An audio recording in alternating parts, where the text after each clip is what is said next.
Hey there, this book is called Gracias, the Thanksgiving Turkey. Gracias, the Thanksgiving Turkey. By the way, we are babysitting Fu, and Tag is here, so you'll hear them greet walkers. This is by Joy Cowley. My dad sent me a present, Miguel told everyone at school. I'm going with my grandmother to the train station to pick it up. That's exciting, Miguel, said his teacher. Do you know what it is? Maybe rollerblades, maybe a baseball glove, said Miguel. It's from my dad, so it'll be something really cool. Miguel's best friend, Clarine, said, you know about Miguel's dad? He has a big red and silver truck with 18 wheels, and he drives across country on it.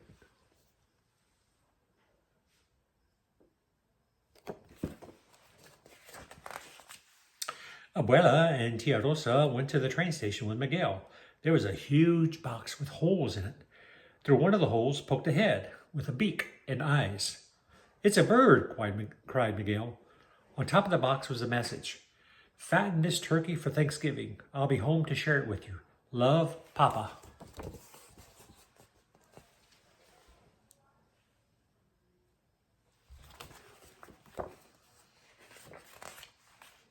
When Miguel's grandfather saw the turkey, he said, where can we put a turkey in a New York City apartment? It's not a farm. Que problema, said Tia Rosa. That brother of mine is loco. You guys know what loco means, right? Crazy. Miguel said, I love my turkey. I'm going to call her Gracias. In the end, Abuela said, Miguel can keep the turkey, but she must have a house. Venga, we will make her a cage in the backyard where she can talk to the pigeons.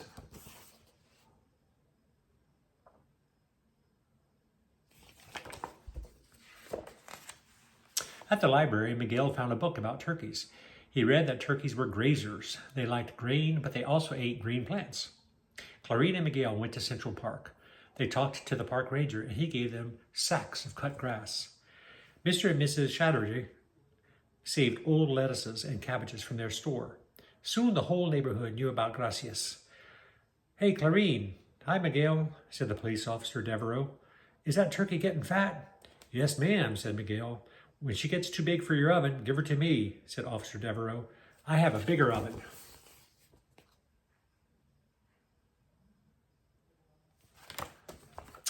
I don't know, would you be able to fatten one of your pets to be cooked on Thanksgiving? As Gracias grew, she became Miguel's amiga. She made a gobble-gobble noise every time she saw Miguel, and she ate from his hand. Abuela told Miguel, you can take Gracias out of her cage as long as you clean up after her. Miguel wanted to take his turkey out for a walk in the street. Abuela made a ring to fit on the bird's leg, and he tied a cord to the ring. Now she will not fly into someone else's oven, Abuela said.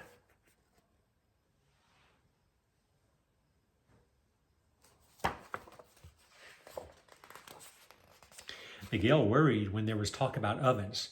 He wrote to Papa, can we get another turkey for Thanksgiving, one that is dead already?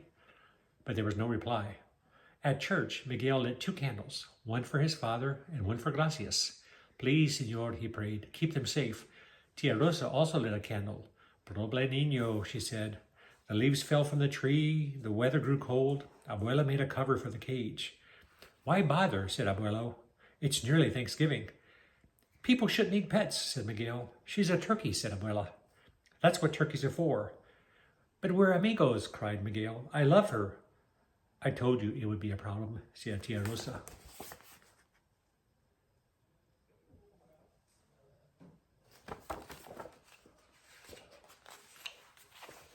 On Saturday afternoon, Clarine came over to watch football with Miguel.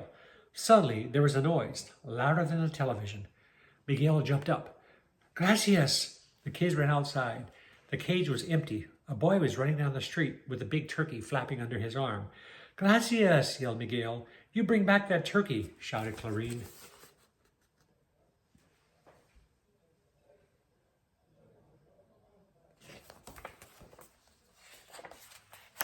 Everyone helped Miguel and Clarine look for Gracias, but no one could find as much as a feather. Mrs. Chatterjee said, how could someone steal your turkey? That's terrible. No worries, said Mr. Chatterjee. I have frozen turkeys in the shop. I will give you one for free. Miguel shook his head. No, no, and he began to cry. Let's go home, said Clarine, holding his hand. That night, there was a knock on the door. Officer Devereaux held a bag that shook and went gobble gobble. Gracias, yelled Miguel. I found this turkey in a no parking zone, said Officer Devereaux. I had to arrest her. Miguel took Gracias and hugged her. Officer Devereaux said, if I were you, I wouldn't leave a fat turkey in your yard. This time, she got away. Next time, she's gravy. Yes, ma'am, said Miguel.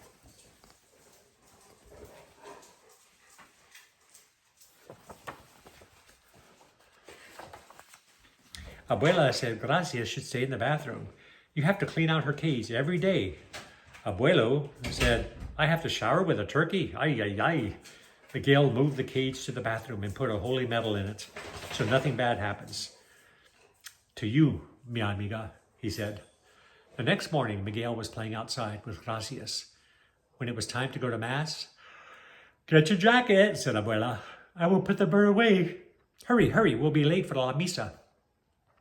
But in the rush, Abuela forgot about Gracias.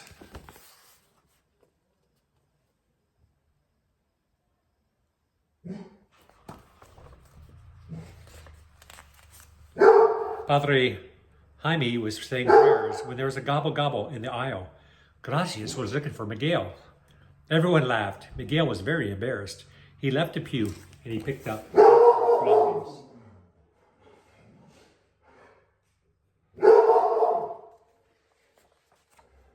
Padre Jaime said, is this your turkey, Miguel? Sí, Padre, said Miguel. Lo siento, Padre.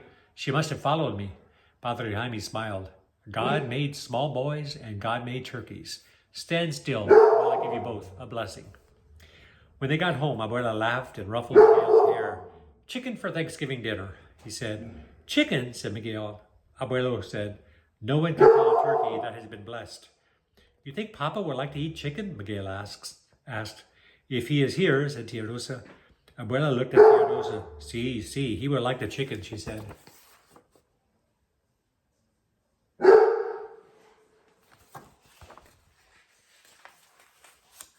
The Thanksgiving Day parade had brass bands and balloons as big as houses.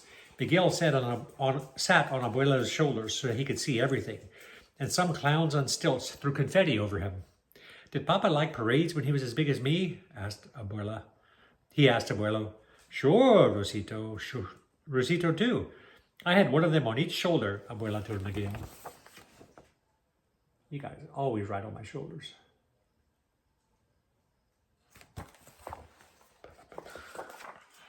The apartment was filled with fragrant smells of chicken and cornbread. Abuela brought out the salsa. Please, can we wait some more? Miguel asked. We have waited 2 hours already, Hio, she said. The family sat down and watched Abuela carve the chicken and bless the food. Abuela lifted her glass. I am glad for this food. I am glad for this family. I am glad for this neighborhood and for this country. Bravo, Mama, cried Tia Rosa. Miguel lifted his glass of milk. I am glad for Papa, and I am glad for Gracias.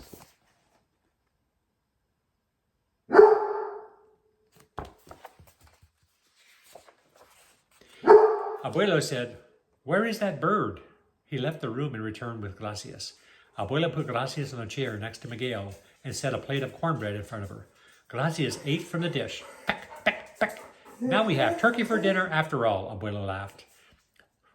We talked to some people at a petting zoo, Abuela said to Miguel.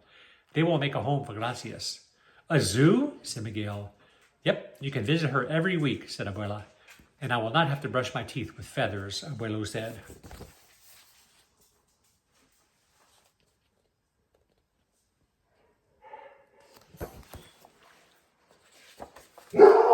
After dinner, Miguel sat on the floor and put Gracias in his lap. Zoo turkeys don't get eaten, he told Gracias. He yawned. His stomach was full of chicken and cornbread. He felt sleepy. I get to see you every Saturday, he said. Miguel yawned again and his eyes were closing. Toot, toot, toot, toot. Gracias flew up, squawking in fright. Toot, toot. Miguel ran out to the window. Parked outside was his father's big red and silver truck. Papa is home.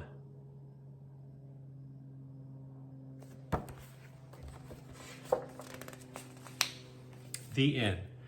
So there's a glossary of Spanish words, and I think you guys know them because you guys have taken Spanish. So abuela is grandmother. Grandmother is abuela. Abuelo is grandfather. Amiga is a female friend.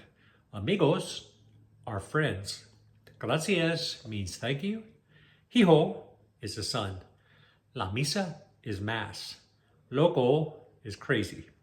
Lo siento, I'm sorry. Mama, of course, means mother.